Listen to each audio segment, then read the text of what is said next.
always wanted to be a drummer, like a drummer boy. So I was just warming up, theme. Yeah, I could tell you were doing really good. What's going on, Ray? What's going on, everybody? How are ya? How was Thanksgiving? How's everybody doing on this 2nd of December? Oh The yeah. first show back from the long Thanksgiving break. How was Well, uh how was your Thanksgiving, Jay? it was so great. I Yeah. had turkey, and my Mm. mother-in-law cooked the chicken mole. I was in Ooh. salad, potato salad, mac and cheese. I mean, the list goes on and on. And we can't also forget a little sponsor for our little friend, Mr. Jack Daniels. Oh, of course. So I was in heaven, man. It was family was here. It was all good. My son was having a good time. I was getting the good deals with you and I spoke about in the last Yeah. conference. I'm sure got it. So I'm definitely Nice. happy about that. What about you, Ray? How was Thanksgiving? Thanksgiving was amazing. It always is. My brother-in-law and my sister-in-law host. They're gracious enough to let the entire family run rampant in their house, and they do all the cooking. It is Mm. absolutely crazy. Although my nephew uh, did do the dishes, so I have a funny feeling that he's started his own tradition that we're going to be rotating on dish duty Oh, come over uh, here. every We year. need to hear. You know, which is fine. I mean, they do all the cooking and massive amount of food. They shouldn't have to clean up either. So, if that's something that ends up happening, I'm okay with it. But I did have my friend Captain with me, and it was fantastic. I Salute. also had my other friend Corvus Vodka, which is owned and operated by New England Patriots Hall of Fame cornerback Ty Law. Wow, I gotta look that up. Never heard of it. Yeah, it's good. If you take the pineapple or the tropical one, the tropical flavor vodka, and you do put it in with some Sprite, bruh. Before you know it, it's on like Donkey Kong, baby. That's the spinach right there. That Yeah, e- punch. exactly. Punch that gets you Exactly. going. So we do have a lot to get into Oh yeah. um to get into today. We've got our Survivor Series fallout. We have to talk about the Raw. Who's the masked man? And unfortunately, I really didn't want to open up the show with this, but I do feel that it should be talked about because of how much everybody knows and loves Larry, CM Punk's precious, treasured dog. We found out that Larry crossed the Rainbow Bridge this evening. And, as somebody who has had to put down their best friend at one point or another in their life, um, I can say that I 100% sympathize. And it's not an easy call to make, and it's not, it's people think it's a dog or it's a cat or it's a, insert the animal. That animal over time has become part of your family. Mhm. Good times, bad times, infuriating times. It's your child. That yeah, essentially, yeah. I know people get upset with like, it's not their child, it's an animal. Well, some people can't have or don't want children, so they pour all those feelings into having an animal. Or those are the ones that are not pet owners. You know, that's actually a really good. I like that theory. It works for me. So here's to you, Larry. Rest in peace, mi amigo. Salute. All right. So now we have the saddest part of the night out of the way. Let's talk about Survivor Series. What a weekend. Overall, as a show, the whole picture, what did you think, Jay? I must say, when the lights came on and I saw that whole arena, I thought the production was amazing. I was like, wow, what a stadium. I don't know how many it hold. The lights, the production, the background, everything was just on point. As a show overall, I was a little disappointed. And it just sucks. I could only imagine if I was a ticket holder in San Diego and I had to see that whole PLE as a whole compared to just taking parts. So that's how I felt about it. And I can't believe I do feel like that. So I'm shocked. I'm really am shocked. Survivor Series is like one of the big PLEs growing up, pay-per-views. Mm-hmm. Big traditional tag matches. Unfortunately, it's one of the big four. Yeah, I'm sorry, big three matches. Four. I mean, we saw 95 Diesel, fighting against Shawn Michaels. Mm-hmm. I mean, we had some amazing matches. Just unfortunate that I didn't get that as a whole, as a show on Saturday. How do you feel? So it's funny that you bring that up. Now, for me, honestly, I agree with a lot of what you said regarding the production. I always think the production is fantastic, right? It was awesome. It's WWE. The production is supposed to be fantastic. Mm-hmm. As far as the set itself, I got to tell you, I was very underwhelmed. It looked very much like a regular Raw or SmackDown set. It wasn't I'm not saying that Survivor Series normally has big elaborate sets, but they do tend to feel more special than just a regular Raw or SmackDown stage. You had that, and honestly, as a whole for the show, I was so underwhelmed. I was so underwhelmed. I mean, I think that the two highlights of that night were the women's War Games match and the John Cena Dirty Dom match. Okay. Which I would definitely put that IC championship match in my match of the night. I think that gets my vote for match of the night. I mean, I'm sure we're going to get into more depth of the matches. Mm-hmm. I just felt they had sort of kind of like the setup was more like a Royal Rumble PLE. The way that they coming down and they have to go like all around just to get into the ring. It was a very long walkway, but I've come to realize that with the stadium shows, that's to be expected. There's no way around it other than not having it at a stadium. Right. So that really didn't bother me too much. What did you think about no shark cages for the War Games matches? They did it Royal Rumble style. I didn't like it.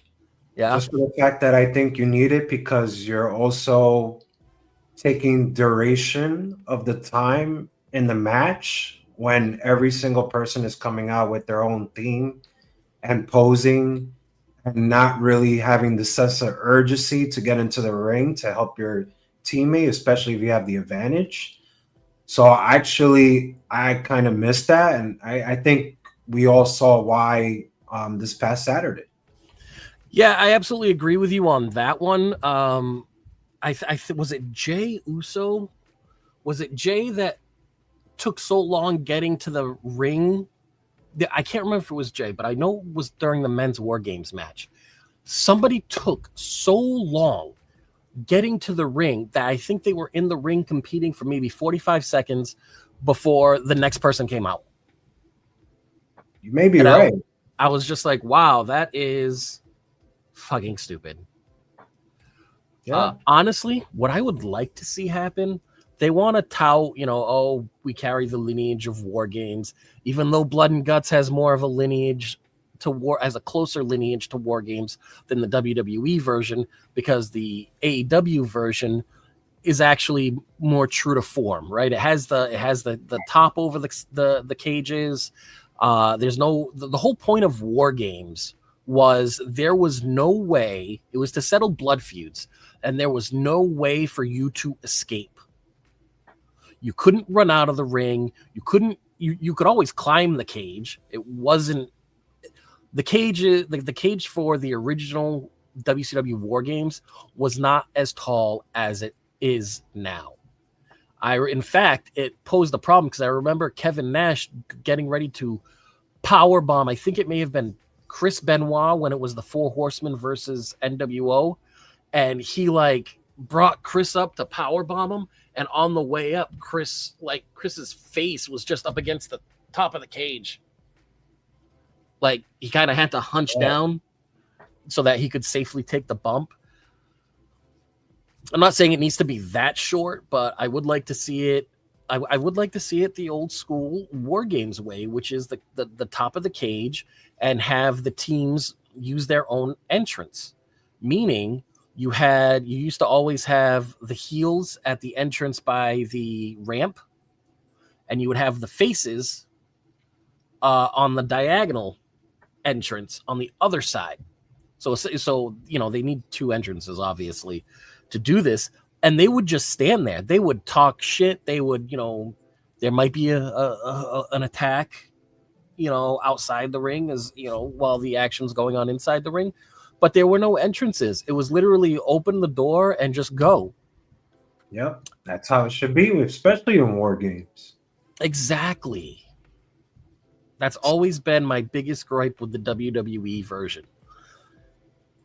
Is if you want to claim that you have the War Games lineage, then you need to be true to the match. Man, I was so underwhelmed with that men's match. Oh, underwhelmed? Go ahead. I personally was let down of the women's match. See, I thought the women's match was way better than the men's. I thought they weren't creative whatsoever. I thought it was just a regular match. If you ask me, if I were to see that women's match, I thought it was a regular match. There was nothing special. There was no aura. I'll give people credit. Well, Last Legend stood out. Absolutely true. But there was no aura. I heard Chris Van Vliet with Io Sky a few months ago talking about how she put the trash can last year over her head and how it was scary because she couldn't see and she didn't know exactly what she was going to do, and she don't want to do that again. And meanwhile, you hear Michael Cole trying to give like a big pop, like, oh my God, it's vintage Io. And I'm seeing her do the same thing. And I'm like, dude, why are we even doing this? Especially when you're on an interview show saying that it wasn't your idea. You didn't want to do it. It's scary because you can't see where you're going. I thought some spots were a little fuzzy. You ask me. And I thought it was just a regular match. I don't know if that was the right finish. I don't like the finish. Personally, I would have done it a little differently. But because Becky lost and AJ won. Hey, look, I'm a Becky fan, but also an AJ. But come on, can you think that was the right call? I don't think that was the right call. I think it was. I think in the terms of long-term storytelling and booking to get us to WrestleMania for the inevitable match, I think that it actually was the right call, because technically Becky and AJ have never faced each other one-on-one. It's either AJ's team fighting Becky's team and AJ's team going over. So it kind of brings to the forefront. Now Becky can harp on that, and it will bring us to the inevitable AJ win, Becky win the rematch. Who's going to pick up the rubber match at WrestleMania? Yeah. So that's I can see I can see where they're going with that. That's why I didn't have too much of an issue with that ending. Our Like, uh, our our go ahead. longtime watcher, David over in England, where it is 2 a.m. right now, comes Mhm. across and says, "I did enjoy War Games, but I'm with Ray on this one. The main event was underwhelming."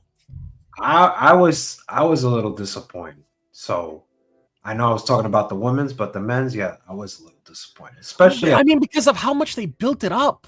Like you build it up, you have Brock make this devastating return, you have Roman making this triumphant return, and then you have a very, very mild War Games match.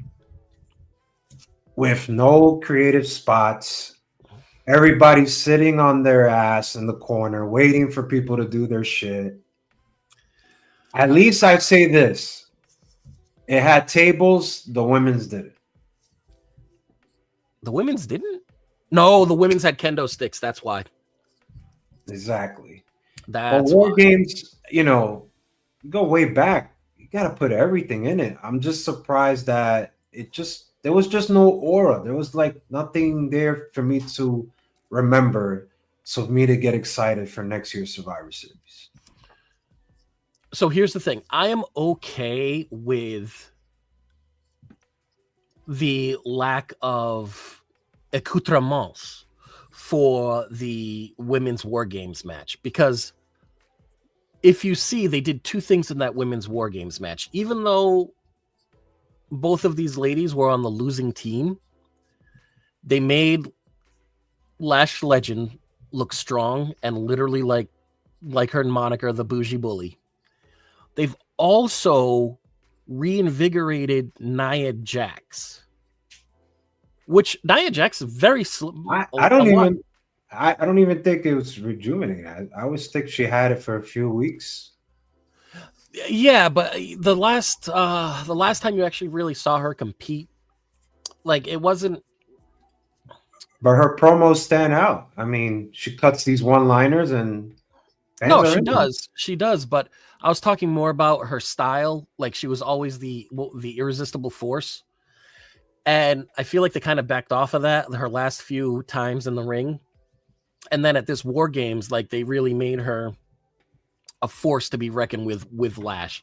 And I do hope that is something that carries over into TV and following pay-per-views, so that you can have literally a very strong and dominant women's tag team championship. Let me just tell people before we move on that Nia Jax, everybody, basically put over Tiffany Stratton. So I'm sure she could do the same for Lash. No worries there. No, Lash, you're absolutely right. Lash is going to be a player. Some people are just built on the main roster than they are in NXT. And she's been in NXT forever. I mean, oh my God, I feel like she's been in NXT for too long. Yeah. Like 10 years or something. Like, damn. It's just, give me a break. Another comment from David over on Facebook in England. He says, then to top things off, Triple H promises an epic Raw, which was pretty good, but very far from epic. Definitely not. So to that, I'm going to say this. He accomplished exactly what he wanted to, which was to get more eyes on the product by simply alluding to the fact that it was epic. You're right. You're right. But it wasn't epic. Definitely wasn't. No, epic. It definitely wasn't. It was good in certain parts, but I'm going to tell everybody this. I could have lived without the first segment of the show. I could have definitely lived without that. What was the first segment of the show? You have to remind me. I was Leo, in and out. Leo comes out with Rhea and setting up the main event. I could have lived without that. I could have lived without that. I would have done things a little differently too. I think I would have main evented Gunther versus Solo instead of having the tag match. Just switch the matches. Right. That's how good that match was. So Yes. I would have done something like that, but epic? Yeah, I don't know. I don't know about that. But there was a really good thing that we'll talk about. But we're still on Survivor Series. And for me, It was a little disappointing. I didn't like the finish, the masked man, all that, which I'm sure we'll talk about next, but I didn't like it. I thought there was nothing creative in the match. And I'm going to tell you something, and David, our good friend, and everybody that's watching, Jay was freaking pissed off. I'm going to tell you why Jay was pissed off, everybody. We're beating down our arch enemies we have for the past year. We've been building this match. We've been going on ESPN and talking trash and cutting these promos day in, day out. Me and Ray eating it like Campbell's soup. And all of a sudden, you decide to go like this. We're going to go yeet. We're going to yeet in the War Games match. I swear, if Bobby Fish was here, he'd be laughing. He'd be like, what the hell is this, Jay? I can't even believe you said this. They were dancing. So let's get this right, folks. We are going to beat our arch enemies down by dancing. We're not going to get ready for the next man that's coming, who's probably a freaking beast. We're not going to get ready for that. We're going to yeet. We're going to dance. I'm going to have my 2 world champions on both brands just dancing with Jey Uso. I thought it was the most ridiculous thing. I should have checked out at that moment. I think David, you, everybody, we should have all checked out at that moment as soon as they started the dance. What the hell? I mean, first off, did I like it? It was whatever for me. I was just like, I think they kind of, for me, it felt like they shoehorned the gimmick in. But I mean, is that really any different than Rikishi and Too Cool? Too Cool, thank you. Yes. Breaking out into a dance in the middle of the Royal Rumble. I mean, here's the difference. Here's the difference. Even if they're dancing on a pay-per-view, it wasn't called War Games. It's War Games. That's the theme. Just like AEW with Blood and Guts. You're going to do Blood and Guts, you're going to give me Blood and Guts. And that's exactly what I got. Which, by the way, topped this show 10 times over. It really did. But if you're going to give me War Games, I can't have that sequence, that spot. I don't care if the fans are yeeting with you. Can't do that. And then who comes out? Who is the last person? The Beast. So let's not get prepared. Let's not bring our guys down. Let's just let them lay there and let's yeet. No, I totally get it. And I am all for, you're right, to make the War Games environment. You're supposed to be uncomfortable in it, right? As a fan watching War Games, you're supposed to be uncomfortable because you're supposed to be, oh my God, what's going to happen? And yeah, they shouldn't have had the entrances. And if they did have the entrances, like if they insisted on having the entrances, which obviously they did, then you make it more serious. You don't have Jay, doing the full dance. Maybe he comes out and like does one as he comes out from the gorilla position, and then just mean mugs it all the way down to the ring. I just, I'm telling you, Bobby Fish would hear this. He would be like, Jay, you're absolutely right. There's no way me and the Undisputed would be dancing in the middle of the War Games match. Or like guys are down and the next guy's coming in like 5 minutes or 2 minutes or 1 minute. Yeah, no, more ridiculous, but it was. David says the best part of Raw was Braun Breaker's promo. We'll get to that in a little while. So much, but yeah, you can't dance, and especially when it's called Survivor Series War Games. Mm-hmm. You can't dance. Can't dance. I agree with you. It seemed like the women's War Games match to me had this aura, right? The men's, really? I felt like I had more of an aura than the men's. I felt there was no aura. Only Lash had that little aura. I feel like the women's War Games match had way more of an aura than the men's. The men's just felt like, I felt like the women's were. It just had a different. It had a different atmosphere. I don't know if you want to say they took it more seriously or character-wise they took it more seriously. That's what it felt for me. For like there was no dancing. I mean, every so often you'd have Io do her thing, right? Yeah. But that was I mean, that's as far as the goofiness went. Right. I just want to say to the women's match, I feel it was a big letdown as a whole because check it out. You had AEW Blood and Guts, but probably did the best TV show, probably ratings of that night, probably for the year. I think so. They delivered. It was the first Blood and Guts. These women went out there and they said, we're going to go all out and we're going to go crazy. And they delivered, right? We're all in agreement there. I feel like as a booker or just as wrestlers coming up with creative spots and ideas in the match, you need to really think out of the box because now you had these women about 2 weeks ago that just put on the greatest show and called it why it was called Blood and Guts. And you're over here just doing a regular match to me. I didn't feel like there was an or. Now, I will say the best part of the women's match was AJ's pop. I did not imagine that in my mind. I didn't know it was going to be that big of a reaction, but what a reaction. But I only thought Lash looked really good because I think they're doing a great job in production by doing those close-ups and those forearm shots, which is crazy.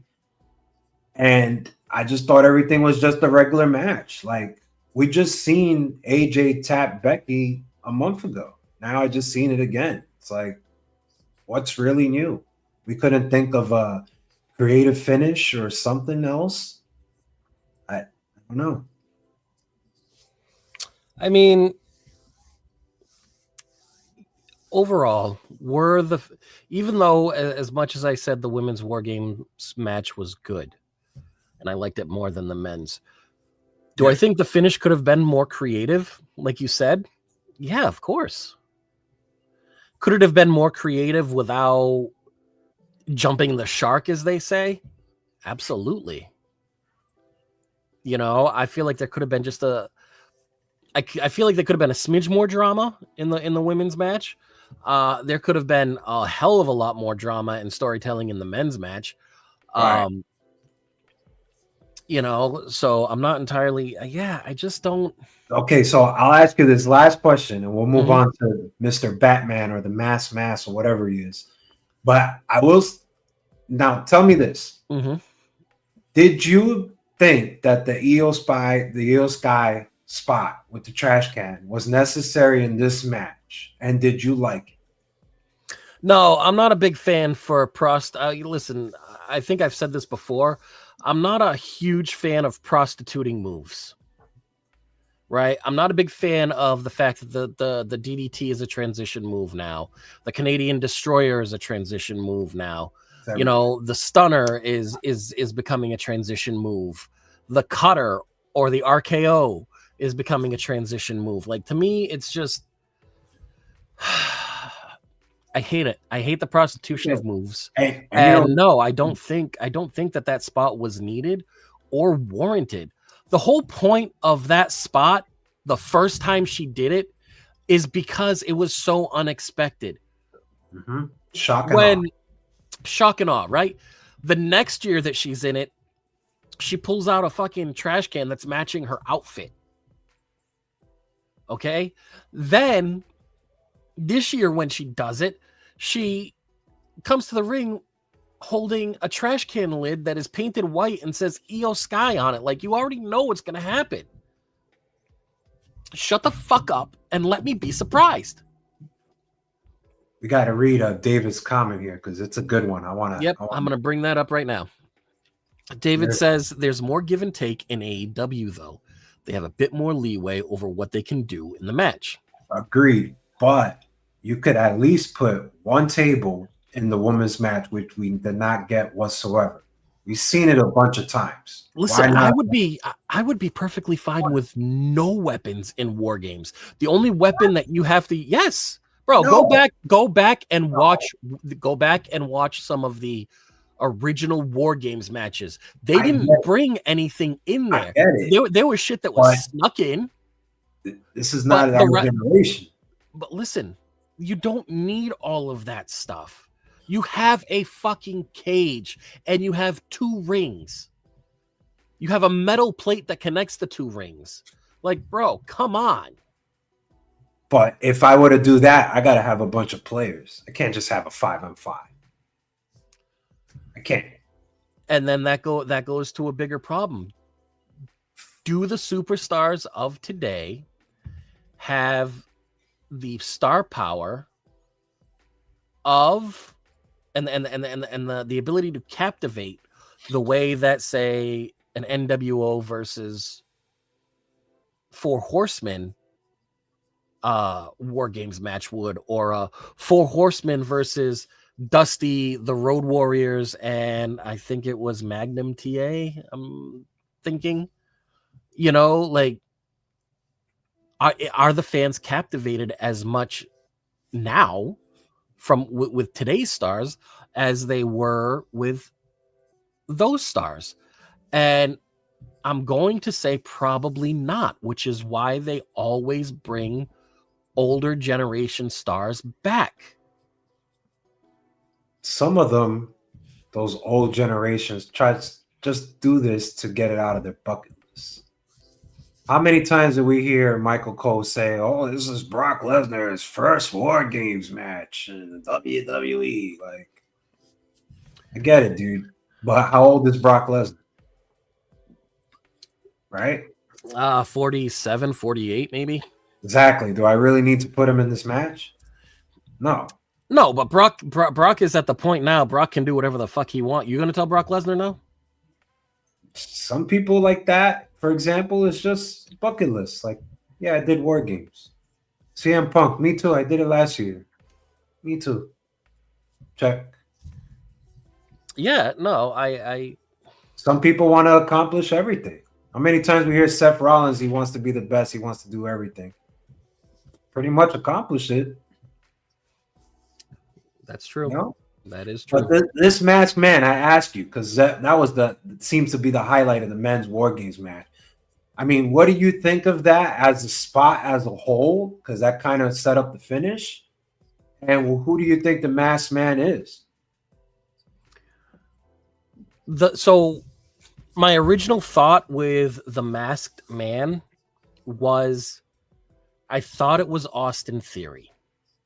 Okay. Because there have been rumors now for, I want to say, about a month, maybe a little bit more, that Austin Theory was going to be the next member of the Vision. And he may very well be. And he might take Logan Paul's spot, because I don't think Logan Paul is going to stick around and, full time it for a little while. I just don't. That hasn't been something that he's done in the past. I don't think he's doing it now. His brother's fighting in December too. So plus that, and he's usually the corner man, right? Yeah, he is. Yeah, so he's not going to be around. So with that being said, and you know that Brock isn't a part of the Vision. No, he was just there for Heyman, doing Heyman a solid. So do I still think that Austin Theory could be a member of the Vision? Yes, I think he'll probably take Brock's spot in that 4-man. But here's the thing. As I watched, because I did watch the replay the next day, I was like, maybe it was me. Maybe I was in my bag on Saturday when I was watching it live.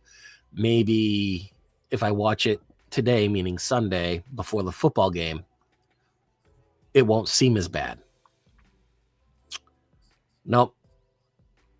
It was just as bad. However, I did notice one thing about the Man in Black. Austin Theory's arms are fucking massive. They're probably about almost as big as his quads. That dude did not have massive arms. Not at all. So you know who I think it is? I mean, you already know because I said it in the production chat. But I honestly think it's Montez Ford. I think it's Tez, and I think this is it. This is the separation. He's going to be part of the Vision, and then you have Austin Theory come in at the back end to be, to take the big guy spot, the muscle guy spot, which would be Brock. But David says, back in the day, guys like Dusty, Hogan, etc., were not too shy to go up to management and say, no, we should do this in a match, or no, we shouldn't do this in a match. Many of today's stars are more yes sir, no sir with the management. I could answer that, but I'll let you go. I don't think he's too far off with that. I think it doesn't you don't get that leeway until you hit that next tier, right? So out of today's stars, out of current superstars, who would be able to say and be taken seriously? That doesn't work for me, brother. Would be a few selective, but not many. Seth, we can agree Seth. I think we can agree with Drew. Could put Becky up there. Yep, we can put Becky up there. Maybe a Kevin Owens. He's kind of on that line for me. I don't think so. AJ Lee, of course. Yeah, I mean, obviously the people that they've welcomed back: Brock, Punk, AJ, all of them. I'll put AJ Styles too because he's about to retire, so I'll put him in too. Yeah, absolutely, 100%. You're right. It is a short list, but the thing is, what David's talking about is there was a point where it wasn't so much individually; it was as a whole. It's kind of like what MVP does for Bobby Lashley, right? I don't know if you saw it, but earlier this weekend, an article came out and it said how MVP during booking meetings protects Bobby, meaning people come in and they're like, oh, I want to give you a Canadian destroyer. And Bobby, who is from all accounts, probably the nicest person in the world, he'll be like, oh, that could work. And then he defers them over to P, right? He's like, but go check with P. And P will be like, no, he's a fucking monster. He is 260 pounds of solid muscle. You are 180 pounds soaking wet. You are not giving him a Canadian destroyer. He's a fucking monster. Yeah. I think that a lot of the wrestlers now are not in that boat, right? MVP's like, no, that's not anything that that's going to happen in this match, because you'll make Bobby look weak, you'll make yourself look strong for this one match, but then the next time somebody your size goes and does the move to you that you stopped Bobby from doing, then what, right? So it's not going to benefit you in the long run. It's not going to benefit Bobby. So no, we're not doing a Canadian destroyer or a Dominator reversal into a Canadian destroyer. No, you're not. I'm not surprised. David says, I think that Lesnar is an exception. Yep. Yeah, absolutely. Yep. I mean, there's nothing else that can be said about that other than, yes, you are correct. We also say that, that it was a different setting back then with Dusty and Hogan back in the day, and it was different ownership, and there wasn't a lot of things of how they would move forward in the future. I don't think they were well prepared. Yeah, not only that, sorry, I didn't mean to cut you off, but not only that, when Dusty was, at the time that Dusty was competing in all those War Games matches, he was head booker of the NWA, of WCW. So if Dusty didn't think that it should happen, it didn't happen. I mean, if somebody came to Dusty and been like, no, I think this should happen, he would take it under advisement and been like, you know what, baby? You let that happen. But he did get out of Booker, and things have changed. So Dusty has some power, but then again, they always kick Dusty out. So some people didn't agree with him. I think that when you're head booker back in those times, you needed to have people kick you out, because after a while, it's kind of like the old saying, if you're the hammer long enough, everything looks like a nail. So if you're head booker long enough, the storylines all look the same. But it was hard too because you Yeah. didn't have stars. Exactly. So how can you book? One could argue that you didn't need a whole bunch of stars. You just needed a handful of stars and some really good minor league players. And that's the problem with today's product that we watch. They have all these young, talented stars that I've been saying forever, but they just don't let them out there and be like, okay, kid, here you go. Here's a stick. Go out there. Let's see what you could do. Let's see if you sink or swim. They don't. And I can't explain it. I do not know why. Why? And you know, people are gonna be like, well, you know, Maxine got this and this person got that. Okay, that's like what? Two of how many future bright stars they got there that are really talented that we see, and we can't give them that rub. Can't give them that opportunity. Like here, let's see what you could do out there. Go have this match. Let's see what you got. Come on, let's see what you got against Seth Rollins. Let's see what you got. See if we can hang. Yeah, I can't make any sense of their thought process with that. But I will do this. I do like the twist with the Montez Ford because I always wanted to see Ford as a good heel, not the cheesy heel we got. But I personally think You've got Paul Heyman in your corner. How can you not be a good heel? yeah, I would like to see that, but I personally think it is Austin Theory. I mean, we've seen him gain weight and lose weight, mass muscle as well. So it can be him. It kind of makes sense, but I would actually love to see Austin Theory because he was in that spot, and then it just got taken away by him by change of Booker and Paul Levesque. So I would definitely like to see Austin Theory in that spot. I actually have one of his T-shirts in my house right now because I actually support him because he was just on that run. So he was. You know, with that being said, I would love to see if it was Austin Theory. I would definitely love. But dude, I like how it set up the finish and everything in the match. No, and I think that was a little disappointment right there. I don't think you needed it. I think Braun needed to just beat it straight up clean. I got this. I'm the future champ, especially with the promo he cut last night. Speaking of clean finishes, let's put the men's War Games match in a box and toss it in the basement.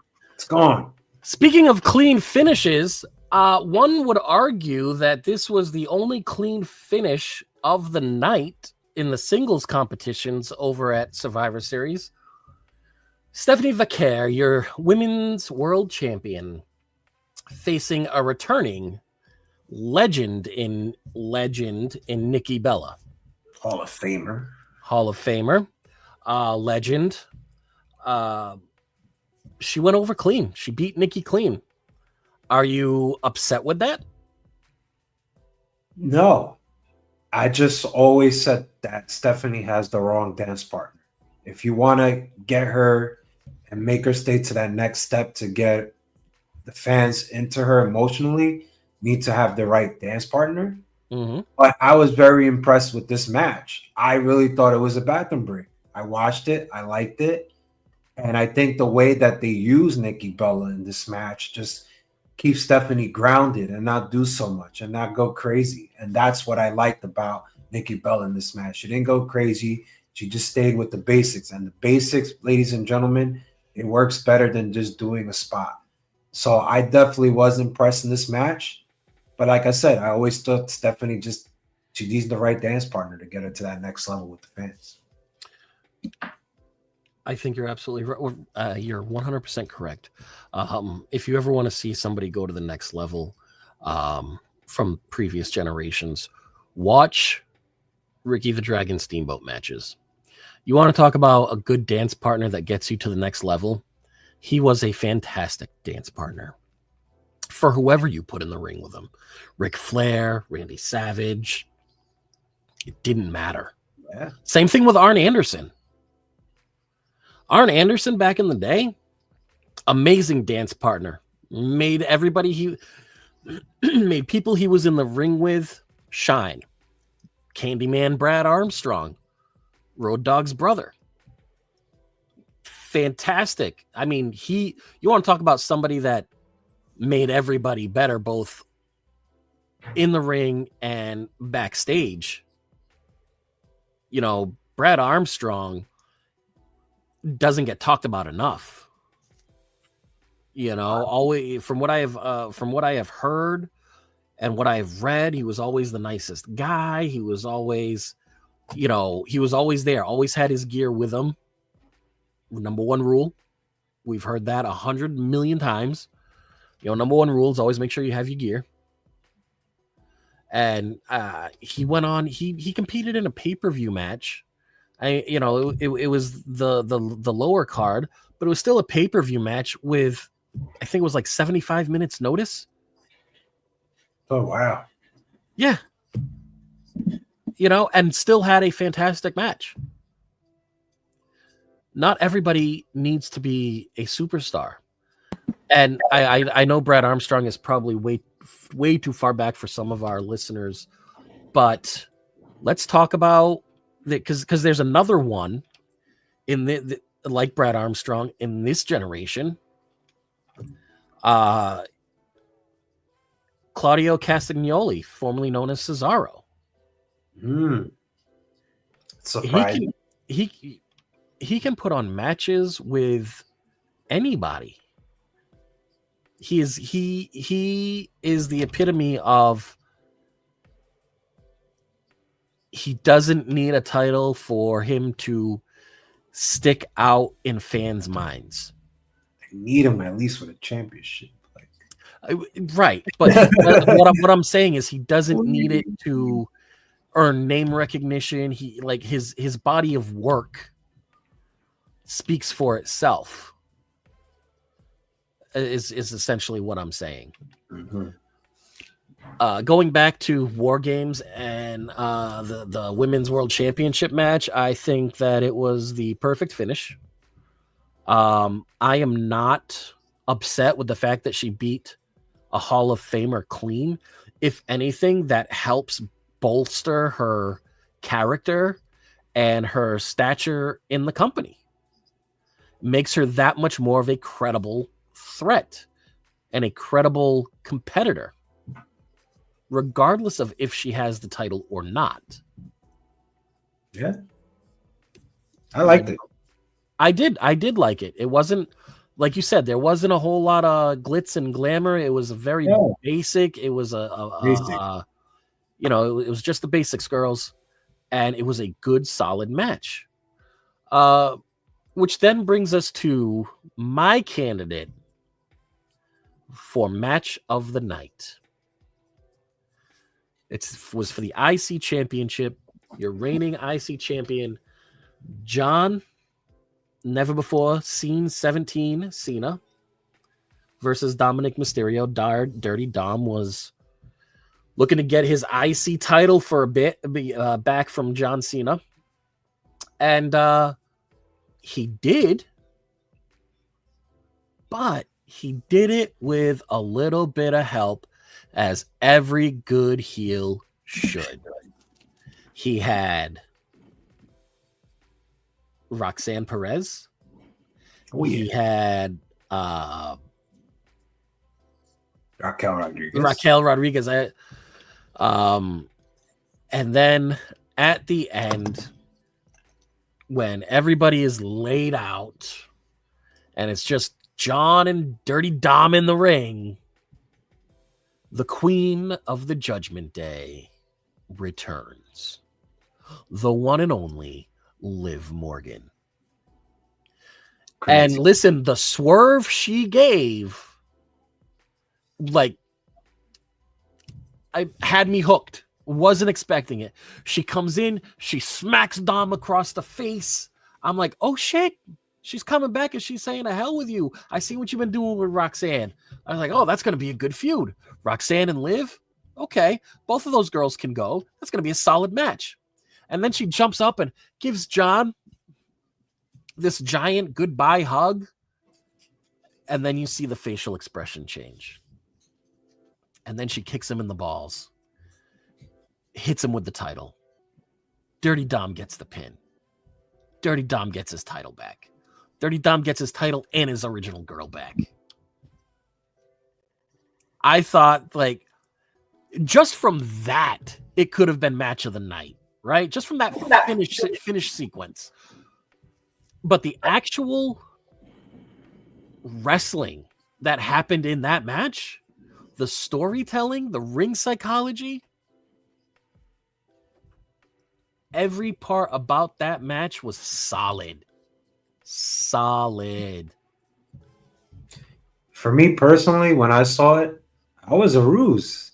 I was like, wow, I really thought Dominic Mysterio got injured because I just saw the same move Bro, that Penta went through and got his dislocated shoulder. So I thought something really happened with Dom. And kudos to him, man. That to pull that off to rouse me is wow. I got Rose. I thought he was injured, man. I really thought.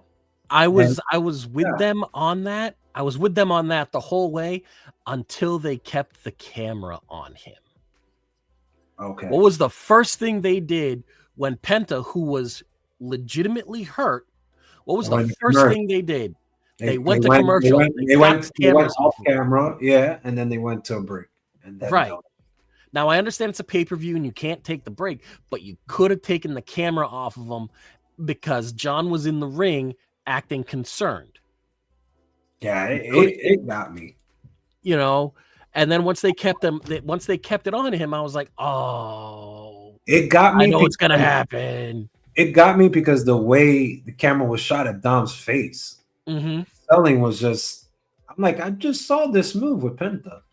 So kudos to him, man. Kudos to John. I mean, I'm thinking he's doing the botch of all botches, and it was actually a ruse to get everybody, and it got me. And I was just like, wow, that's crazy. And the Liv, I just loved. They needed her. They needed her so bad. So I'm glad she's back. And when she did that face, man, I was like, devil's face, devil girl. What they call it? The devil what? I forgot what they call it. Lady Devil. She Devil. Yeah. It was crazy. It was. So David comments. He goes, I can't wait for a heel turn from Stephanie. I think she'd pull it off.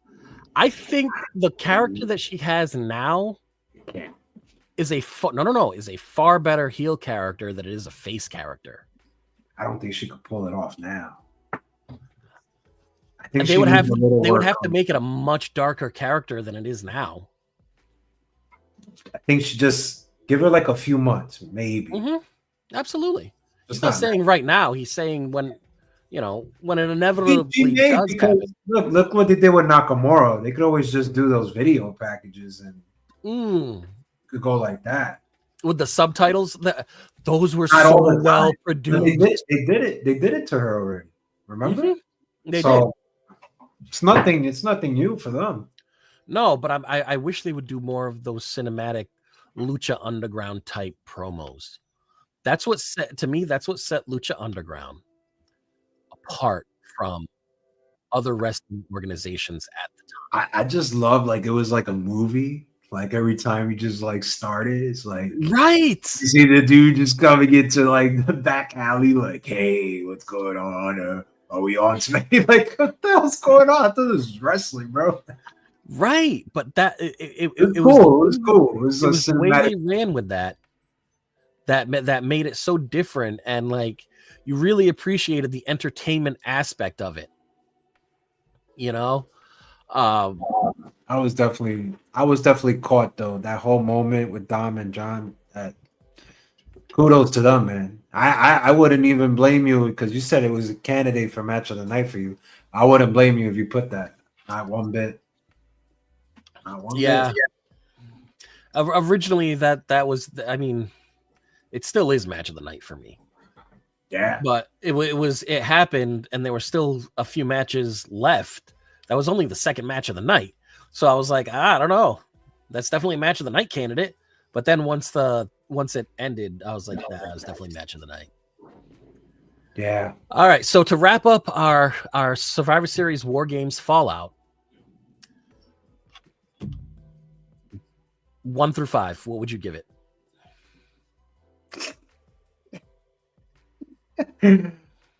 I'll go. Damn, 1 to 5. Okay, I'll go 3. I was bouncing between 2.5 and 3. It was like I said, for me, it was hugely underwhelming. Dave thought that it was underwhelming. Yeah. You know, I just Disappointed. yeah, I was. I mean, you know, also because of the fact that we have talked to Bobby 3 times this year already, and we've always talked about the War Games match, and Bobby loves talking about it. David says he gives it a 3 as well over in Facebook. Yep.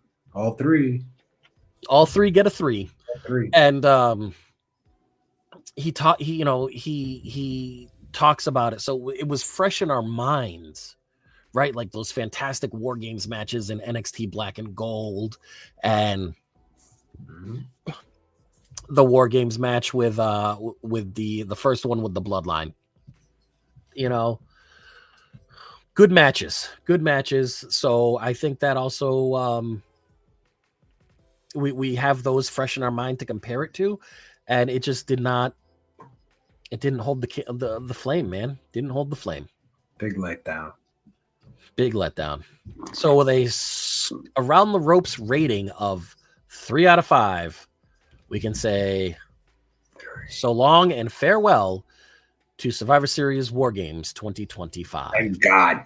And now we are on to the last time is now Saturday night's main event. So we have that happening. And like David touched on earlier in his comment, he said, Triple H said, Epic Raw. Triple H said, Epic Raw, you know, at the press conference, the last 2 pay-per-views. There's only so many times he can say Epic Raw before he gets the Dixie Carter treatment.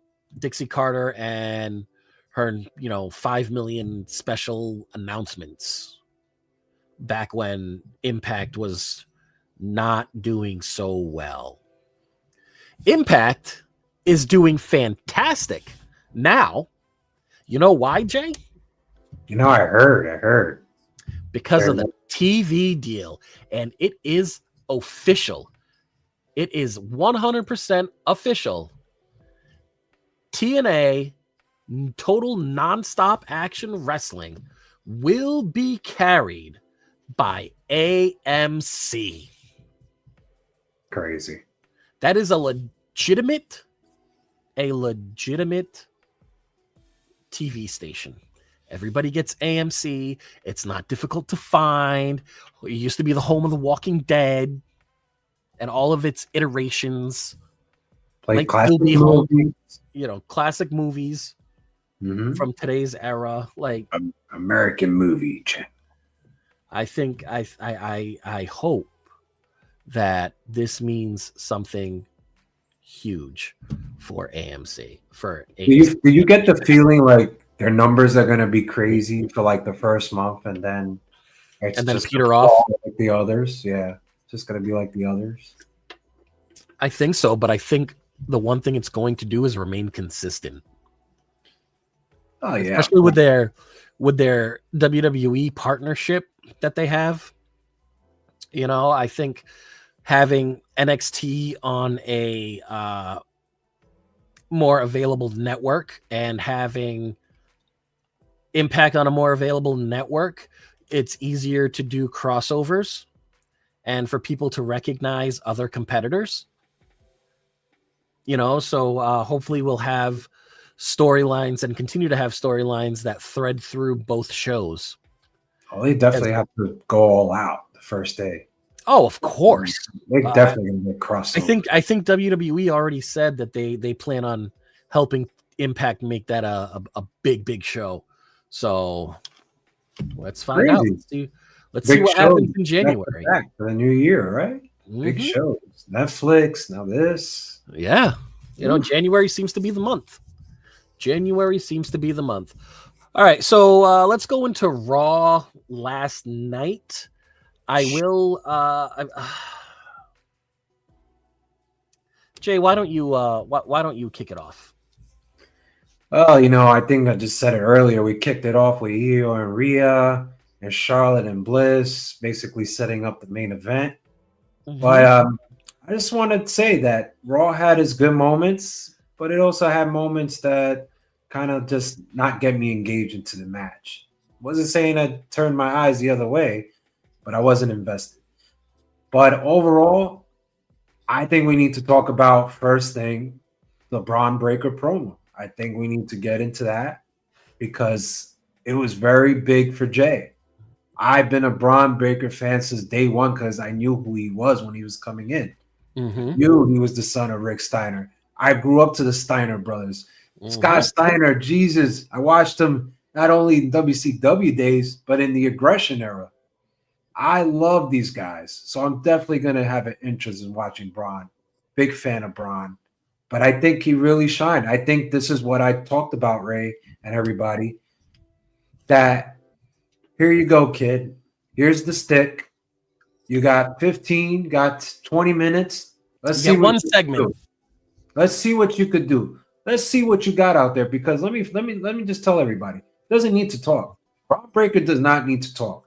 Paul Heyman was doing all the mouthpiece from the beginning of the segment, and that was it. But he was basically setting up Braun. This was all about Braun. This wasn't about no Vision. This wasn't about no Logan Paul, no Tribal Thief, none of that. This was all for Braun Breaker. And I get it that you have to throw some cuss words to get a pop, but I think it worked here because I believed it. I was invested. His eyes was telling me the story, and it was telling me his emotion. So as I'm watching him, Ray, I'm just like, Jesus, if I was across from this guy would kick the shit out of me. He would beat my ass down. And the way he was speaking, the way he says certain lines, I definitely liked how he used what we always say. It's best to use reality in your promos. And we got it with a little taste of that WrestleMania backstage segment that he said. And voila, here's the promo. I just cut it. And he did. And you know what, Ray and everybody? I've been a Braun Breaker fan. I probably only see him do one. Well, I'm going to let me say two promos, right? One in his NXT with the math, and then the other one with Roman Reigns. But this one definitely is on the top of those two, I think. I think this is where he really shined. I think people are not giving him. You see how they were trying to do the what chance, and that just fell out real flat. Everybody was invested. Everybody was listening, and that's what you need. You can't have people chanting what all the time. You need to hear what they're going to say, and I think he delivered. I think this was the opportunity, Ray, that I told you that every future superstar needs to get to that next level. And certainly they gave it to Braun Breaker, and he delivered. I think we're going to hit David's comment, who says, all we need is for TNA to get a UK deal again. Then I'll watch it religiously like I used to up until 2015. Oh, wow. TNA, much like AEW now, used to be available on our free-to-view channels. Both Impact shows and their pay-per-views were what? The pay-per-views were free to watch? I feel like everything's free in the UK. What the hell? Yeah, you got free Raw, SmackDown, and the POE. Right. Now, getting back to yes, sir. Your thoughts on Braun Breaker's promo. Do you think that was a breakout promo? And not that he needed a breakout promo, but do you think that promo is going to do for his career the way the Miz and Daniel Bryan Smack Talk promo, and you know which one I'm talking about, did for Miz's career after that? I don't think it was a breakout promo. I thought it was a basic promo. But I think this definitely opened people's eyes because I don't think they expect that when they see the Vision coming out with Braun Breaker not saying a word. And we did get a lot of that. And I think this kind of opened people's eyes, and it got him to say, wow, this guy could really use the stick. He knows what to say out there. I didn't know he could do that. And I just thought it was just a basic promo, but a breakout, no, because he's young, and I'm sure there's going to be better ones than this. Mm-hmm. But as to get everybody engaged emotionally Mm-hmm. and believe that when you look into this guy's eyes, like he means what he says, yeah, I think he delivered on all cylinders. But breakout promo, no. No. I definitely think that the promo let's be honest and let's get everything straight here. The promo did nothing but elevate him. Like, you can see the ascent. You're watching it before your eyes. Mm-hmm. The ascent into superstardom that Bron Breakker is on. He's not being forced down our throats. He is not talking all the time. And what makes that so important is that when he does take the microphone, especially after this promo, you're going to pay more attention. Continue to let Paul do most of the talking. Let Braun talk when Braun needs to, when the story calls for it. And then you will just build this mystique with him. I don't like comparing because I don't like saying this because it can be considered comparing, and that's not what I'm doing. But when J.J. Dillon was the mouthpiece for the Horsemen, everybody had their chance to get like their one line or two lines in, but JJ did most of the talking. And when it came time for Ric Flair or Arn Anderson to say their lines, because they didn't talk all that often, when their segment started with Flair talking, the entire venue went pin drop silent, because Flair, when JJ Dillon was there, Flair didn't talk unless it was necessary for Flair and the story to talk. And I think that that's what they're doing with Bron Breakker. And I think that his promo last night showed that. Definitely got more eyes on him. Definitely got more people talking about him. But you know what I want to see? The first match after that promo that I want to see Bron Breakker have is with his weekly jacket. Every jacket that if you watch that man every week, he struggles taking his jacket off every week. And this past week, I thought the jacket was going to beat him. Did it? I thought the jacket was going to beat him during the promo. It played perfectly. Right? Sometimes the stars just align. And if you heard the promo from the beginning, it was straight up basic. He didn't kick even the intensity in the beginning. I think he was trying to figure it out as he was going, okay, what I'm going to say next. What I'm going to say next now. And then it's almost like he just stopped thinking so hard about it. It was like you're on the road and you're like trying to go up, and it's like. Mm-hmm. Absolutely. I think that Bron Breakker promo was. But do you think it was a breakout promo? I throw the question back to you because I said no. You said no. I think it. I think it was, and the reason why I say I think it was a breakout promo is because of how much of the people's focus is now on Bron Breakker, or when Bron Breakker talks. Whereas I don't think that focus and that thought was there before that promo for Braun. You know, obviously everybody's engaged when Paul comes out and Paul's talking and Paul's doing his stuff. But like when Bronson comes in and says his piece, and especially during the War Games promos, Logan Paul would say his piece, and Braun Breaker would say his piece. Everybody was just kind of like, they heard them, but they weren't listening. I feel like everybody in that arena was listening to Braun Breaker last night. So yes, I put that under breakout promo. And you know what's so cool about it? Like, I saw like little backstage videos today. That promo, how the mic just bounced. I didn't know it bounced into Logan's hand. He actually like caught it off the bounce. Did he really? Yeah, the mic bounced. It jumped up. It landed right on Logan's hand. That's why he said, "Damn." I thought he picked up the mic and said, "Damn," like after the promo. But yeah, just kind of being like a hype guy. Yeah, it was like in like YouTube. I was like, "What?" It bounced in his hands. Like it just landed right on his hands like perfectly. I was like, "Wow, this promo is legendary."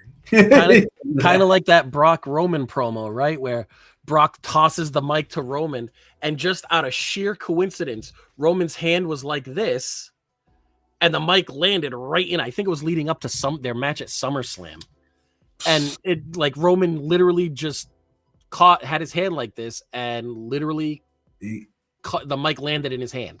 You need to see this bounce. It was like the craziest bounce. I'm gonna have to go watch that after the show. It's crazy. I was like, what?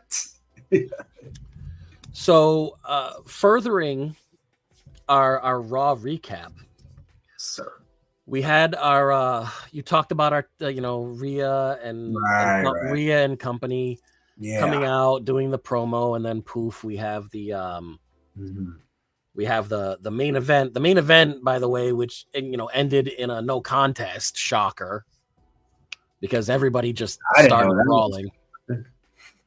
I was so shocked with that. Ooh, wow. Where do you think they are going with this? Because right now I feel like the storyline,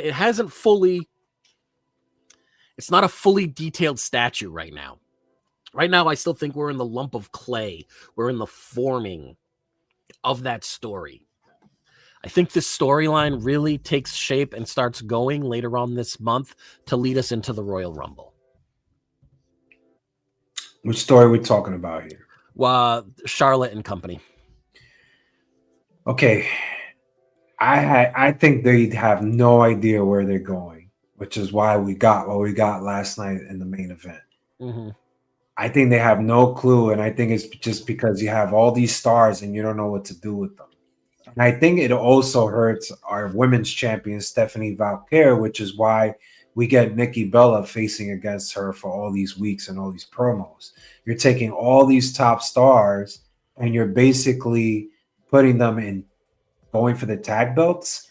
And I want to throw this to you, Ray, and everybody. Mm-hmm. Let's not forget that about a week or so back, Raquel Rodriguez was speaking to Adam Pearce and said she deserves a title match.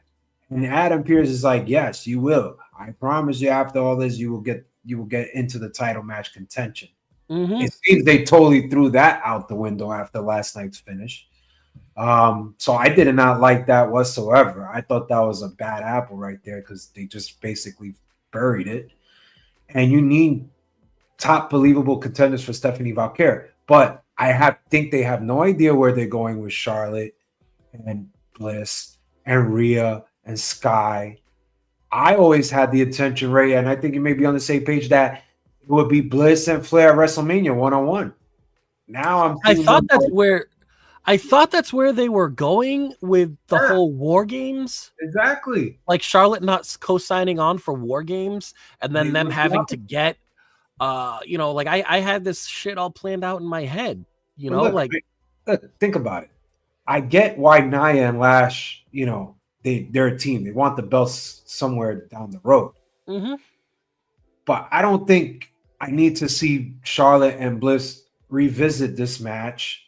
And I don't think you need Rhea and Io to go after the belts. Like, what's going on with that?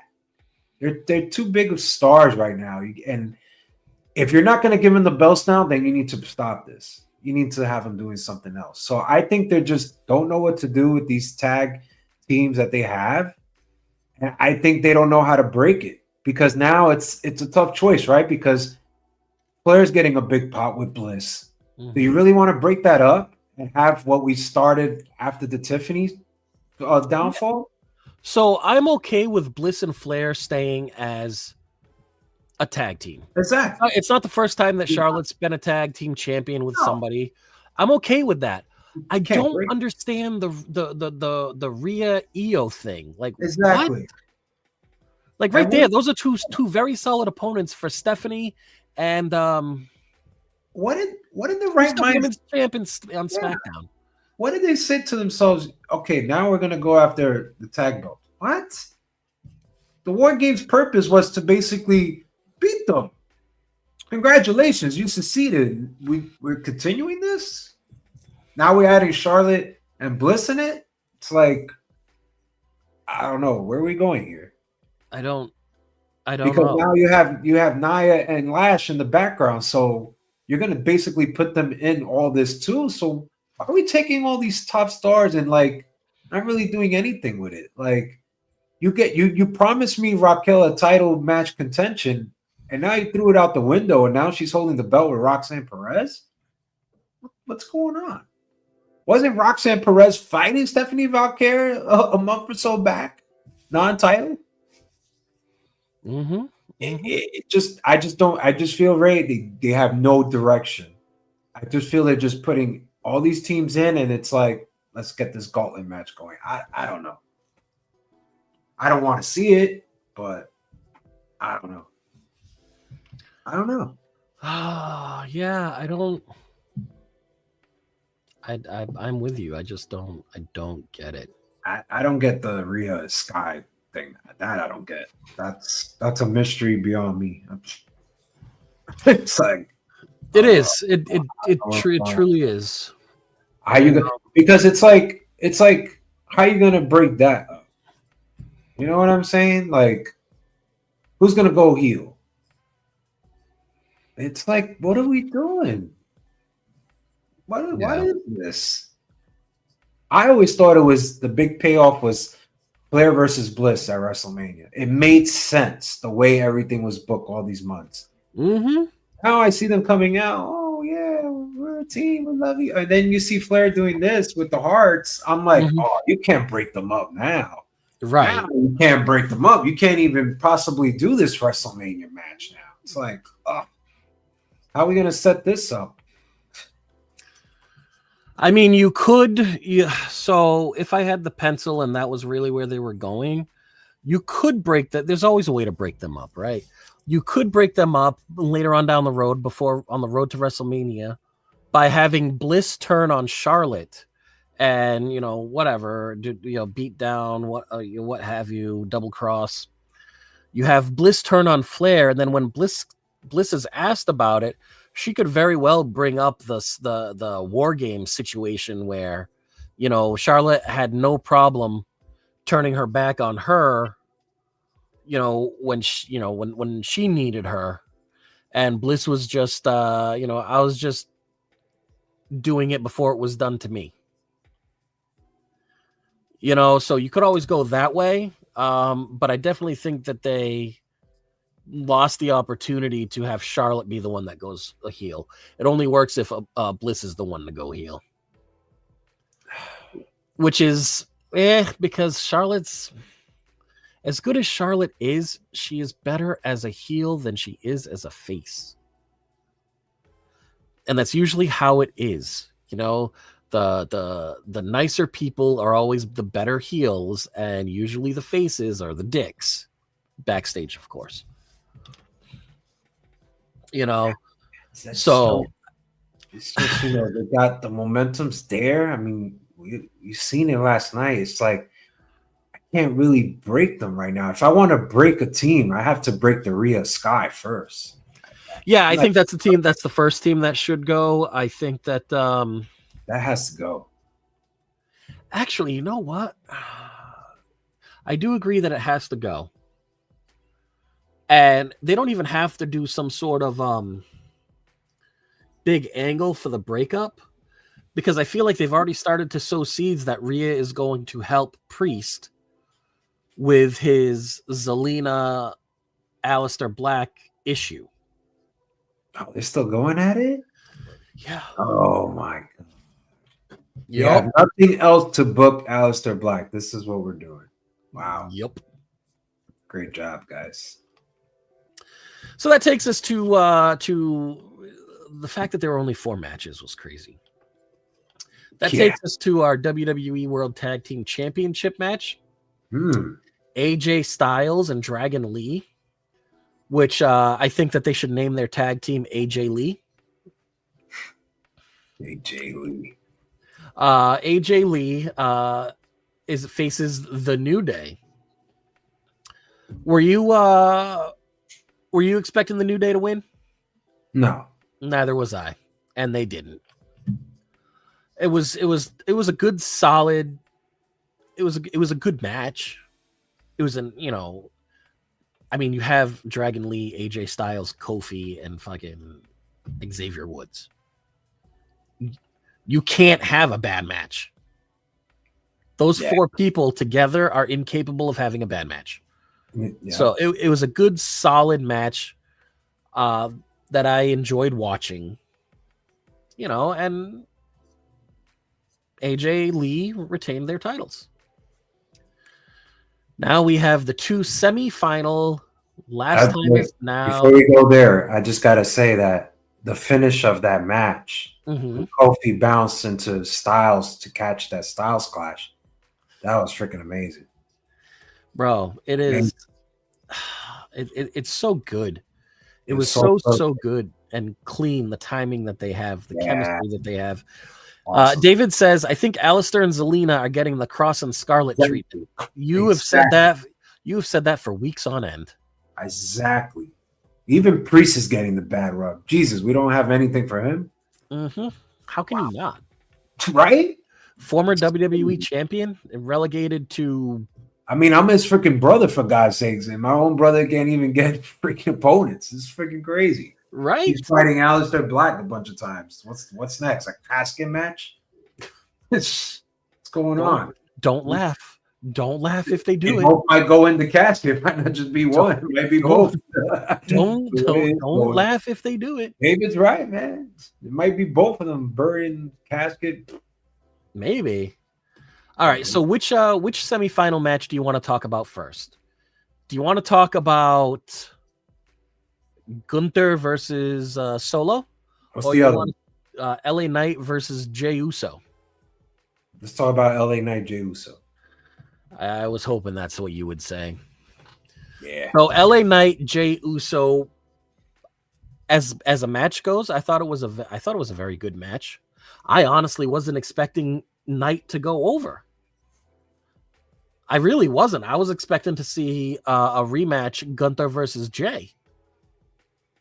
But to see LA Knight go over, I wasn't mad. I wasn't mad a bit. I was happy to see LA Knight go over. If LA Knight goes over Gunther, that would be great too, because as I have said, since Gunther entered this tournament, he don't need this. Longest reigning Intercontinental Champion of all time. Longest reigning UK NXT Champion of all time. People forget that too. And bro, can we just talk about the design of that belt? It was freaking awesome. The design of that belt was peak.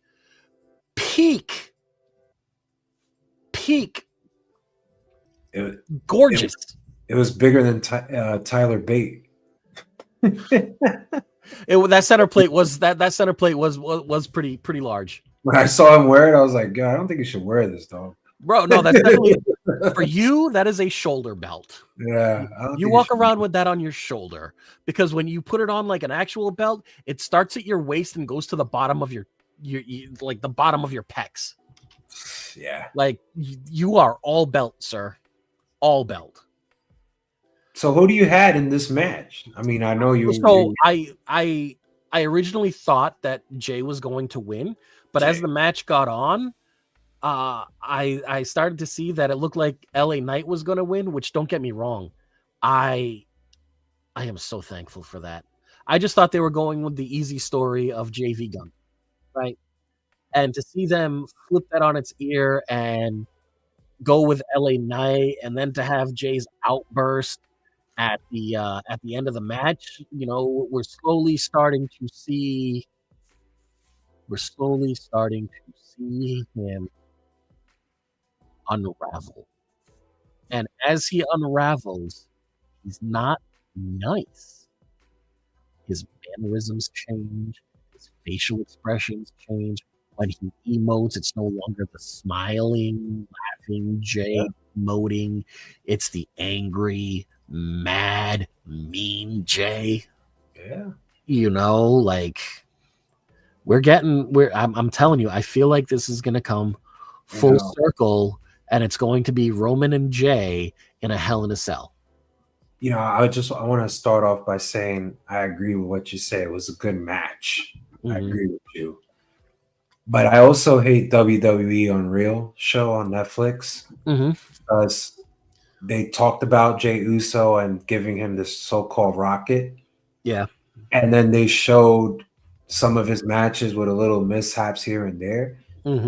And I kind of hate that. I kind of saw that in LA Knight in that match. I think he needs to do a little less in order for him to be on that next step according to certain eyeballs in the back. I mean, if you and me as fans, I could give two shits.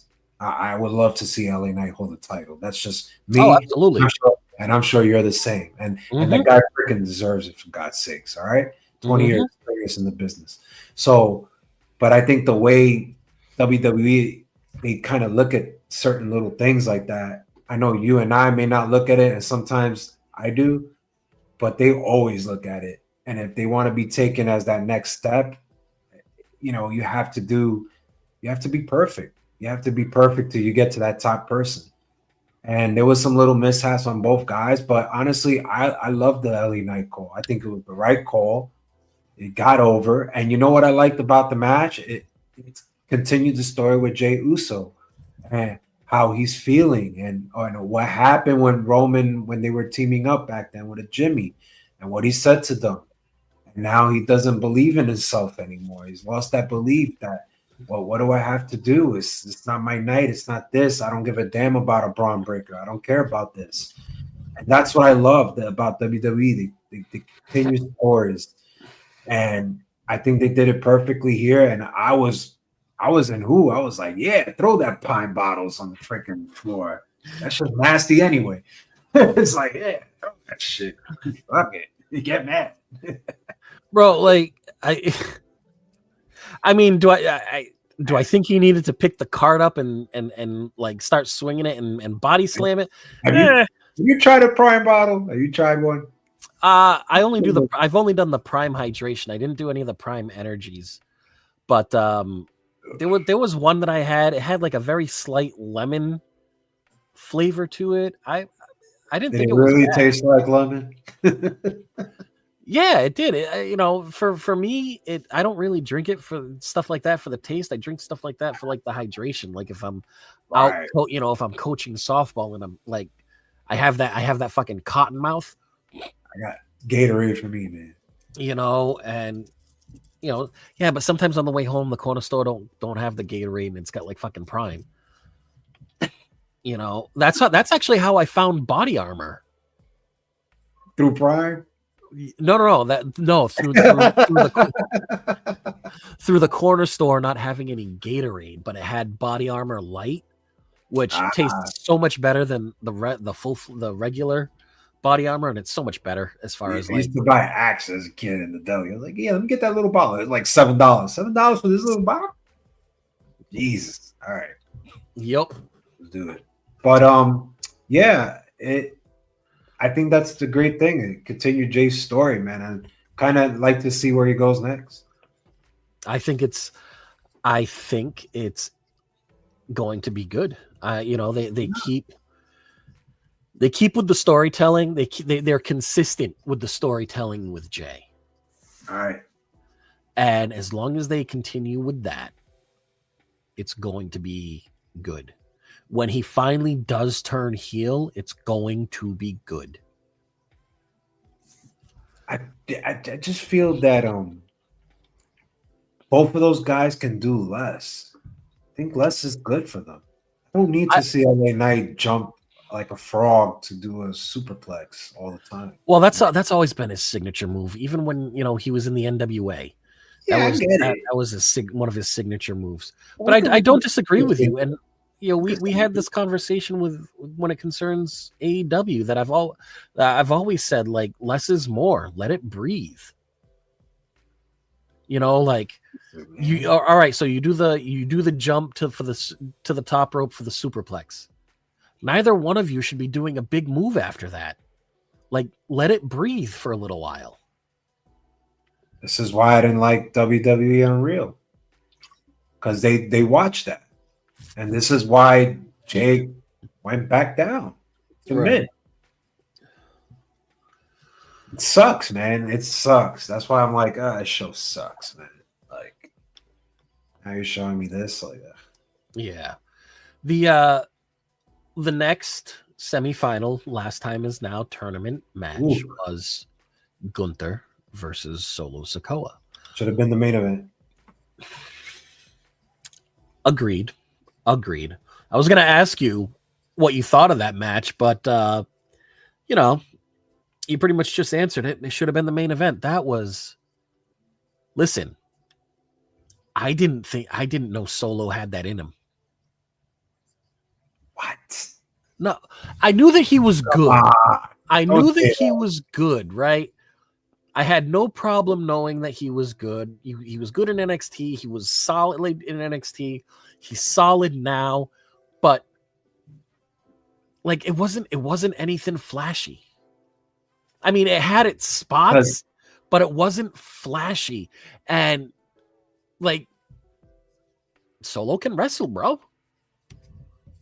Yeah, but the NXT Solo, oh man, that was like, I knew he could wrestle. Street champ. Never, he was just put in a spot that he couldn't really shine. But now, I think he really shined in this match. And I seen some of the SmackDown matches. They weren't really like, ooh la la. I think we just said like a million times, gotta have the right dance partner. And Gunther could put over a broomstick, for God's sake. So that he can. Their floors are going to be sweet and clean. Trust me. Mm-hmm. But yeah, it was a good match. It should have been match of the night. Like, I think they got that a little wrong. It was really great. And can we all be in agreement that it was supposed to be Solo and Gunther all along? Even before the Penta injury? I would say so. It makes sense. Yeah, I actually think that it was either Sean Ross Sapp or Chris Van Vliet. One of them said that it was always going to be Solo going over Penta, regardless of the fact that he ended up winning because of the injury. Makes sense, because think about it. Penta's already over. I don't need him to win the match, but I could get Solo a little over myself, especially if he's in control of a faction called the MFTs. Mm-hmm, mm-hmm. And it worked. And Tali Tonga did his part. Mm-hmm. Gotta give him credit. The way he sold, yeah, it was great. Those chops was vicious, man. He sold fast. Do you think that Gunther goes and like, because if you notice, in big matches, his chops just sound so much more vicious, right? Do you think that when he has one of those instances where his chops are extra vicious, you think he goes and buys like his opponent something like, a steak, a fucking bottle of whiskey, That's like a Brock Lesnar type of That's the only way you're gonna hear those stories. But I think he just has, from what I hear, they say that Ilya Dragunov has like a reputation of like, when you're gonna fight him, he's gonna give it all. Yeah. No buts about it. I think Gunther got that same respect. And I think people, if they sign up for it, they want it because they want that challenge. But 9 out of 10, I'm pretty sure this guy tells you straight up, listen, I'm going to do this and I'm going to chop the out of you. And your chest is going to be super freaking rare. Can you handle it? Yeah. Okay. Dude, if you haven't already, I encourage you to go see the Pandemic NXT UK, where Ilya Dragunov and at the time Walter had several matches. The best one, Kovic era, right? Yeah, bro. Yeah. You want to talk about chops? Brutal. And it was brutal. There wasn't any bloodshed, right? But it was brutal because it was a very short amount of time between each match, right? Like I think it was only like a week or two. So I think it was the second match. Gunther fucking chops Ilya. And if I'm not mistaken, like you just see his skin go like this. And then he just starts bleeding from his, it wasn't a lot of blood. But Gunther did split him open with chops. Like it was no joke. It's one of those anomalies like Brock Lesnar, like you know what you're going to get yourself into. It's like you either want it, you want to be in that spot, or you don't. And 9 out of 10, everybody wants to be in that spot, especially with Gunther. Because he's already, like you said, longest IC champion. So he's already established. Which is why I don't understand, man. Why are you having him go over? Because I think this is John Cena's John Cena probably got advice from all these legends. And I'm pretty sure all these legends, if they had to say who they want to go against, it'd be Gunther.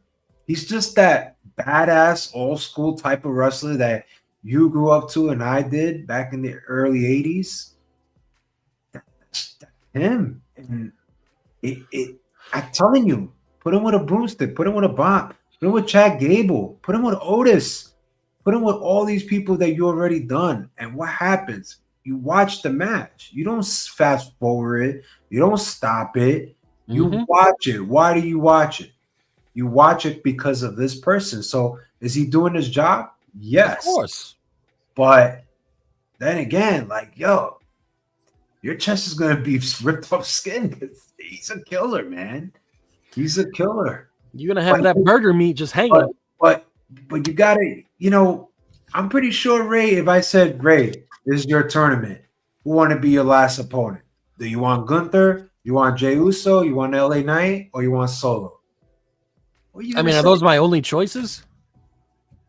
What, you want me to throw Carmelo and The Miz there? I'll throw them in there for you if it makes sense. I would definitely take Carmelo. No.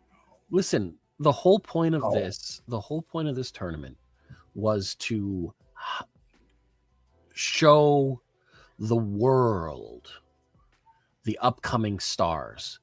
And Melo, Javon Evans, like man, come on. Why I can't get over why are you picking somebody who is already established? I get it, but John Cena is not one of these, I'm going to catch you, high fly, all this type of stuff in every single minute of the match. Pretty sure he wants to have a basic wrestling match. Melo can't give that, and Javon can't give it. You know how big of a Javon fan I am.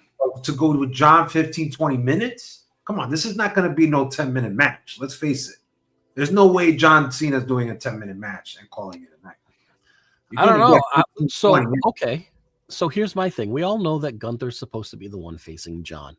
Yes. What if it is a 5-minute match because Gunther just demolishes John? Then I would really kick NBC's ass if I was John Cena, and I would definitely be tight at the booker, who is Paul Triple H Levesque, and be like, what the hell's going on? I'm surprised Goldberg didn't go and started spearing Paul Levesque after what happened to him when his speech got cut off. Hello. Nah. And what was it for? It was for a ruse. I would even be more upset because it wasn't a legitimate injury to Seth Rollins. I would have been more upset. You think they're gonna let John? They're gonna do that to Johnny Boy? No way. Has to be a 15, 20-minute match. I just don't think those guys that we love that you mentioned, like Melo and Evans, can hang. And it's not that. Oh, I can guarantee you. I can guarantee you that Melo can hang for 20 minutes. I've seen Melo hang for longer than that. Well, then that's a different. That's a different question, right? There you go. I think Melo and John would adapt the match to highlight each of their strengths and not show their weaknesses. And if that means that Melo does less high flying, then that's fine because Melo can still wrestle. You know, I just for me, like I said, you know, and I will continue to say, it's just stop telling me that it's to showcase the up and comers. Just say it's, you know, John Cena's 16 hand-picked opponents. Just say that instead of, you know, to showcase up and coming talent. Yeah, we all got played. I really thought TNA Stars was gonna be in it. You know, right? Like, I mean, okay. So I guess you could say that was right. Nick Nemeth was in there. If they had him wrestle as Nick Nemeth instead of his WWE name, then we could legitimately say, oh, they had TNA Stars in there. You can't call them TNA Stars in the tournament. They weren't. They were WWE Stars. No, but what they could say is from TNA, from NXT. But they never did. No, they didn't. Oh my God, it's Zack Ryder. I was like, oh my God. No, like and that was the other thing. Like, never again. I'm never doing the Zack Ryder thing again. Zack Ryder's dead. Matt Cardona. See what people do, like when I honestly think that and then the checkbook opens. Like Matt Cardona might hate me for saying this, but I honestly think, like, dude, I remember growing up in a home, like, I loved, man. I'm telling you, loved, like 12 years. And I had to move, man. I didn't want to move, bro. I didn't want to move. And I think when you want to go back into something, into your old house, like me or whatever, bro, I just think that certain people would do whatever or sign whatever or say whatever just to get back. And I think this guy was like, yeah, I'm not really all for this. Oh, but we'll give you a merch deal here, a little Legends deal, so you could get cuts. We'll give you a 40% merch deal. It's like, I get why you're doing it because, hey, the money's great, right? But then again, it's like you say, man, you will never use the name again. It's like you're selling the soul to the devil because it's like, dude, you said this many times that you weren't going to use this Zack Ryder and it was BS to what you really are. And you established yourself at Matt Cardona yourself. And now you do this for a one night only. And look, it was a one night. Everybody thought he was back because they saw t-shirts. They're like, oh my God, he's back. You can't believe it. No, it was probably a one night only deal. Listen, we'll put your shirts out for 48 hours. You get like 25% of it. Boom. But why sell your soul, right? Like Cody stood his ground when he came back. I mean, Vince McMahon flew to his house. Why you can't stay in your own? I would have told those people, yeah, I want to do it, but I don't want to be. How you go to NXT showing up as Matt Cardona and then you show me SmackDown and Zack Ryder? How are you going to play me? I think for me that's one of my biggest gripes. And then even seeing Nick Nemeth as Nick Nemeth like a couple weeks ago, and then seeing him show up as Dolph Ziggler, like it's like you're killing like the whole thing for me. It's like I know who these guys are. I watched them on Tuesday night. What's going on? Or having Tyler Breeze show back up as Tyler Breeze. Yeah, it's like, and like I ask you, like, and I ask everybody, what, like, do wrestlers really just? Maybe I should ask Bobby this. Like, do we really just do whatever for a buck? It's like the passion is gone because I always hear passion. Yeah, and I see it, especially with Matt Cardona and what he established. Oh, the king of the indies. Yeah, of course, well established, right? Yeah. But is it like, they give you this deal? Is it worth it? Is it really worth it for a one night off and you're getting, like you say, maybe 40 on the back end when merch is like, I don't think it is. I think sometimes you got to be a man and you got to hold your own, and you'll get something bigger and better. Like it may not happen right away, right? But it's gonna Mhm. happen.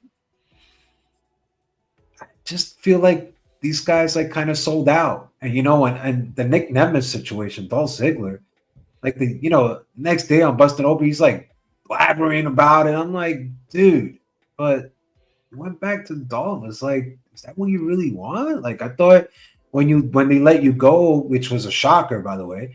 Absolutely. Yeah, I was like, I thought you wanted to be your own thing, like sort of like Baron Corbin, right? And that's not transitioning great. It's kind of getting bad, but I mean, I thought what these people want to do. Like, why do wrestlers need to feel like, okay, this is my only shot, so I'll just do it, whatever. Like, Well, bro, I think a lot of it has to do with what you said, right? You when you move out of somewhere or you move away from somewhere, yeah, whether it was amicable or not, you start to think back when after some time has passed, you start to think back of being there. And if you notice, the only things that you remember off of what I would say reflex are the good things, right? Like remember when this was so funny, blah, blah, blah, blah, blah. But you forget and you downplay all the bad things that happen between those good spots. And I think that has a lot to do with why you see a lot of them returning after they say they wouldn't return. Maybe they're also returning because, let's face it, Vince isn't in charge. Maybe that's why. Maybe I'll go there and sign with Triple H for a couple weeks or what have you. See how it is. See if it's changed, and if it's changed, then maybe I'll stay. just feel like they get a lot of crap talk in their ear. It's like, hey, look, sign this, and if it goes great, we'll see. Here's your opportunity.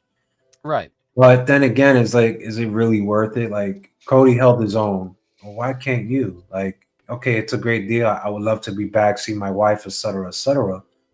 But I don't want to be here where I'm at. I've been fighting. This guy been saying in interviews for 5 years he's been trying to get back. 5 years, Matt Cardona. It's kind of gotten to the point where it's a running gag between his friends. Like, did you see the episode of Cody's podcast with Kevin Owens? No, I didn't. Oh, Kevin, they start talking about it. Of course, they bleep his name out. I believe they bleeped his name out. But he starts talking about it, and he was like, and Kevin Owens was like, yeah, I've never seen somebody say that they never want to come back, begging to come back. Like it's the weirdest thing. Like always talking about wanting to be back. So weird. And of course they're laughing about it, and they're busting his balls because they're all friends. But still, he kind of has a point. Yeah, but are we gonna just say that everybody that leaves and want to come back and are just freaking hypocrites? Pretty much, right? I mean, you're saying one thing, but you're doing the opposite. I don't care if it's been 5 or 10 years later. I mean, when was Dolph Ziggler released, for God's sakes? It's been years, right? 3, maybe 2, 3, 4. I think 4. Maybe 4, right? Yeah. Look at that. I don't know. I don't think you should just sell your soul for $1. Like, if you're gonna stick your ground, stick it. Eventually, it paid off. It paid off for Cody. It paid off for Drew. It paid off for Here's a fun fact, everybody. It paid off for Bronson Reed. Yes, Bronson Reed is a badass in New Japan. Watch him in the Okada match. Oh my God! So it paid off for him. Why are you just taking this short? I don't know. That's for me. I wouldn't do it personally. No. I don't think that I would. But then again, I don't know. I don't know what I would do staring down the barrel of a check that has more money on it than I have ever made at one time. You got your hot ass wife making the money. You'll be fine. You'll be fine. That's fair. Don't worry. You'll be good. Because obviously for 5 years he's been good, right? Yeah. And where does he go all the time? Matt Cardona, who I follow. Where does he go all the time every year? Disney World. So Yeah. hey, still doing your thing, and he's building his toy cabinet room and everything. Oh my God, that thing is gonna be massive. That toy cave. It looks fire. The cabinet and everything looks fire. I can only imagine. Follow Matt Cardona, folks, because that toy cabinet is gonna be like. He's gonna have figures there, toys probably from the 80s and 90s or something. And I'm not talking about WWE. I'm talking about like old school type shit. Bro, if he has the flagship from G.I. Joe, you might have it. Like, bastard. You have the $1 Million Man. Oof. Him or the Boss, forget about it. Yeah. Forget about it. All right, so to wrap up our Raw Fallout, our Raw recap. If you had to grade, what would you grade the epic episode of Raw, the epic Raw that was last night? 3.5. 3.5. I was gonna go with a solid 3. Yeah, 3.5. That three sounds good, but I go 3.5 because it got me into certain things. Not everything. Yeah. Not everything. No, but that Breaker promo really got you going.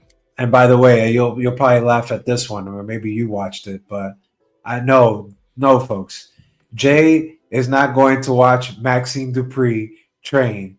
There's no video package. There's no promo or any of that crap. Whenever she comes back, Jay is not going to watch it. Jay is going to hit the fast forward button, and that's it. That's exactly what I did. I'm sorry. I don't know. I kind of want to see. I kind of want to see the Maxine Ivy Nile match. Oh my god! Oh my god! I do. I listen, We've man. seen it already. Why do you want to see it? We saw the Ivy Nile Maxine match before Maxine really got her legs under her. I want to see. I want to see if you will defend her to the end of the moon, my friend. You are invested in Maxine Dupree. You are. I just don't think that somebody who is actively working on getting better, like literally trying her hard, I just don't think she should be the butt of the jokes, man. I know what it's like to be. She's the champion. Now, if you say that comment and she was an IC champ, I would be in agreement with you. I would be like, you know what, Ray? You're right. But she's the champion. So the standards just went from here to here real quick. Okay. That's understandable. Maybe that's a perspective that I didn't really think to look at.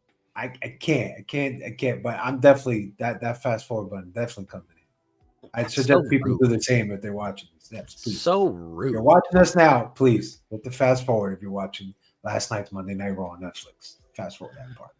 It must have been bad. Was it bad? I don't know. I didn't watch it.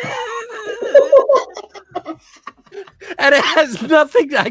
I was not in front of my TV at the time. It has nothing to do with you didn't watch it. Wow. I did not. Wow. I'm gonna be on. Man, the Patriots were playing last night. Oh, please, that game was over like the first quarter. It was actually the second quarter when it was like 30 to 7 or whatever it was. I changed it back. I was like, okay, I think I'm gonna watch Monday with Eli because this is like not working. I need some comedy. Woof. When he had Danny DeVito and OBJ, I was just laughing. Oh, OBJ I didn't is like in his own world. Like, you see, he's always been in his own world. You see the Peyton and Eli? No, I didn't. I just had the the original. Yeah, they had OBJ, but like sometimes they try to get him in, and he's like in his own world. Like, yeah, bro, we're trying to get you on this slant route play that's going on. He's like talking something else. Like, yeah, something completely different. Yeah, that catch, that I did. Yeah, it was very freaking amazing. Yeah, wait, hold on, OBJ, we got a play going on. Yeah, that catch was something. Danny DeVito, he was funny, bro. When they did the fake field goal, fake field goal. He's like, "What the hell is this? I never seen this in my life." When he kicked the turf, I was like, "I never seen this in my life." No kidding. Yeah, it was funny. I kind of watch them because it kind of brings like blowout games like last night. Kind of makes it entertaining. Like, yeah, okay. Nice. But I'm hoping that it picks up because we are expecting Cody Rhodes to hit SmackDown this Friday. So let's see how that. And I will say this because I think we got like. Oh, you mean Cody's actually going to go back to his own show now? Yeah, he's going back to his own show. But I will say this, as we got about 3-4 minutes left. I will say this, Ray. I don't like where they're going with the direction of the main event of WrestleMania. I don't like that it's Cody and Roman and Punk and Braun from what it looks like. I think that was the wrong call. I had Cody and Roman because that's something new and fresh. I don't think we need to see Cody and Roman again for the third time solo. Make this the fourth time. Let's not forget the tag match. I think that was a bad move, right? I don't know if you agree, but yeah, I don't want to see Cody Roman anymore. And I think that's what we're getting. And I would rather see Cody Braun, Roman Punk. Yeah. And you know what? What's funny, Ray? I don't even remember where they were beefing. I don't recall them having like a physical altercation or verbal. Which one? Like, how the hell?